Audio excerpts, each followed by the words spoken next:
Alô você! Estamos começando mais um crime contra a liberdade pessoal e individual. Dessa vez nós vamos começar falando sobre redução à condição análoga de escravo.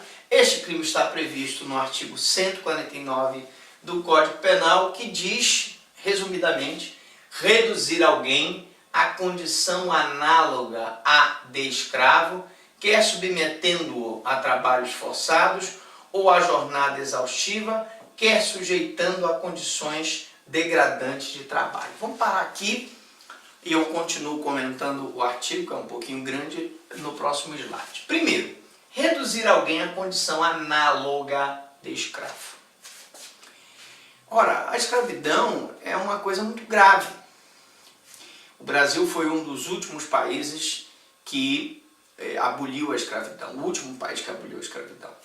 E eu digo que é muito grave porque até hoje o preconceito em relação à raça negra é muito grande. E nós, em homenagem à raça negra, nós colocamos à disposição do canal um curso específico sobre crime de racismo. Assista lá no playlist Penal 5. E falo que é muito grave porque hoje ainda nós vemos casos de fazendeiros que reduzem a condição análoga à de escravo. Evidentemente que é possível ainda encontrar esse tipo de condutas de fazendeiros que reduzem a pessoa à condição análoga de escravo.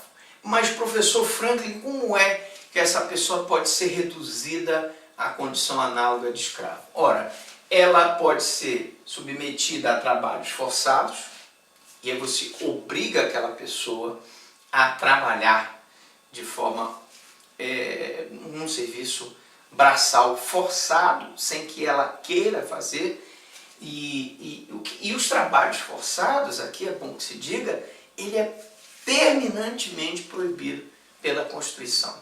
Você mandar o cara, por exemplo, que seria um trabalho forçado, seria quebrar pedra, por exemplo, com picareta. Pode ser um trabalho forçado, mandar a pessoa pintar. Imagine uma pessoa para pintar um prédio de 10 andares, né? Submetido a uma jornada excessiva de trabalho, sem condições jornada exaustiva, ou seja, acima do limite permitido, sem condições de segurança, colocando em risco o trabalhador. Mas o que a gente vê mesmo em fazendas, infelizmente, do sul do Pará, do Mato Grosso, e aí nós temos aí no estado de Goiás, nós temos, infelizmente, na Bahia, são situações em que aqueles trabalhadores são contratados num determinado estado, vamos supor, são contratados no Maranhão, são levados para trabalhar numa determinada fazenda num desses estados, e aí eu só citei como exemplo, evidentemente que existem outros estados também que existem denúncias, e lá eles dormem em condições precárias, bebem uma água precária, têm uma alimentação precária, são submetidos a uma jornada exaustiva, né? Por exemplo, trabalho forçado, cana-de-açúcar, corte da cana-de-açúcar, é um trabalho bastante pesado, né? O boia-fria, que faz a extração da cana-de-açúcar, se ele é submetido a todas essas condições de trabalho forçado, jornada exaustiva, sujeitando a condições degradantes de trabalho, que é restringido por qualquer meio sua locomoção em razão de dívida. Então essas pessoas vêm de um outro estado, chegam no local, automaticamente vão precisar se alimentar, automaticamente vão precisar de roupas, automaticamente vão precisar de um local para dormir, para se hospedar. E aí ela já entra na fazenda, ela já entra naquele estabelecimento devendo. Ela já entra devendo. Então é importante salientar que na hora em que ele entra naquele estabelecimento e o estabelecimento proíbe a locomoção dele, porque ele tem uma dívida com o estabelecimento, ele já está caracterizando a condição análoga de escravo. Então, restringindo por qualquer meio sua locomoção, impede que o cara saia do estabelecimento onde ele trabalha, como empregador preposto. E aí eu coloco a pena de reclusão de 2 a 8 anos. Desses crimes aqui contra a liberdade pessoal, individual da pessoa, nós temos o crime com maior pena, porque sendo ela de 2 a 8 anos de reclusão, eu tenho um crime de grave potencial ofensivo. Por quê? Porque a pena máxima, observem, ela é de 8 anos, acima de 2, e pena mínima acima de 1, razão pela qual eu posso dizer sem dúvida que esse crime é um crime de grave potencial ofensivo. E professor Franklin, por que ele não é um crime de gravíssimo potencial ofensivo? Porque ele não está no artigo 1º da Lei 8.072/90, que é a Lei de Crimes Hediondos. Ele não está previsto na Lei de Crimes Hediondos. Como ele não está na Lei de Crimes Hediondos, e como ele não é de menor potencial ofensivo, nem de médio potencial ofensivo, ele vai, então, ser enquadrado como de grave potencial ofensivo. Então, professor, a polícia pode autuar o cidadão em flagrante delito? Pode. A pessoa pode ser presa? Pode. A pessoa tem que pagar fiança para responder o processo de liberdade? Deve pagar fiança para responder o processo em liberdade. Além da multa. Nós vimos que nesses crimes aqui, o cárcere privado, o sequestro do cárcere privado, a redução da condição análoga de escravo, eles prevêem uma multa que o empregador deve pagar, além da pena correspondente à violência. Se ele empregou violência contra o seu empregado, ele vai então ser responsabilizado pela violência. Bom, nas mesmas penas incorre quem? Cerceia o uso de qualquer meio de transporte por parte do trabalhador com o fim de retê-lo no local de trabalho. Imagine que o trabalhador, ele está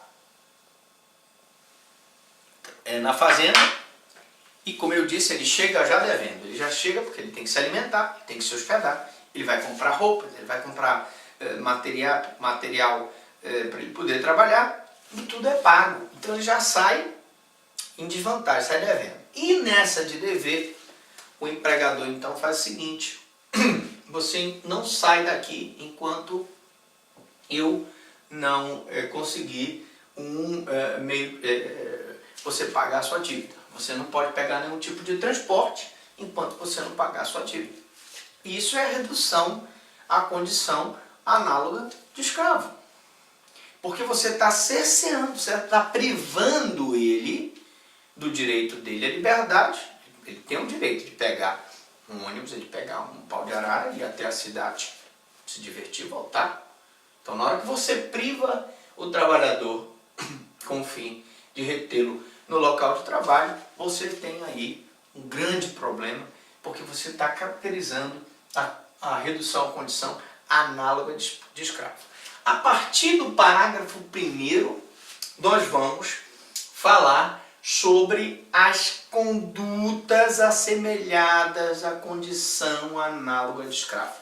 A partir desse parágrafo aqui, são condutas assemelhadas à condição análoga de escravo, que servem para caracterizar a condição análoga de escravo. Bom, mantém vigilância ostensiva no local de trabalho ou se apodera de documentos ou objetos pessoais do trabalhador com o fim de retê-lo no local de trabalho. É uma outra situação que é a retenção de documentos no local de trabalho. Ora, se eu fico com a carteira de trabalho, com a carteira de identidade, com o CPF, com as certidões de nascimento do trabalhador, documentos que ele tem, da esposa, dos filhos, ou qualquer documento, cartão cidadão, que é o que ele recebe, o benefício lá na Caixa Econômica Federal, eu estou retendo documentos e objetos pessoais, impedindo que ele saia do local de trabalho. Também caracteriza-se, então, como uma conduta assemelhada à condição análoga de escravo. Você gostou dessa aula? Você achou bacana? Curta. Você tem uma pessoa que quer estar fazendo um curso para justiça do trabalho, vai cair em condição análoga de escravo, compartilhe com ele. E para você ter acesso a mais de 1.000 videoaulas de penal, processo penal, civil, processo civil, constitucional, administrativo, não se esqueça de acessar o YouTube, Professor Franklin Lobato Prado. Coloque lá Franklin Lobato Prado, ou Franklin Lobato, ou Franklin Prado. Se inscreva, é gratuito. Você tem acesso a mais de 1.000 videoaulas para você se preparar para o seu concurso público, para a sua prova da OAB. Eu volto daqui a pouco falando sobre praticar dessa conduta contra a criança ou adolescente por motivo de preconceito de raça, cor, etnia, religião, origem. Daqui a pouco eu volto para explicar o que é essas situações aqui da condição análoga de escravo. O que são essas situações que nós temos aqui, como a questão do preconceito, a questão da cor, a questão da etnia. Volto daqui a pouco, não sai daí, volto já já.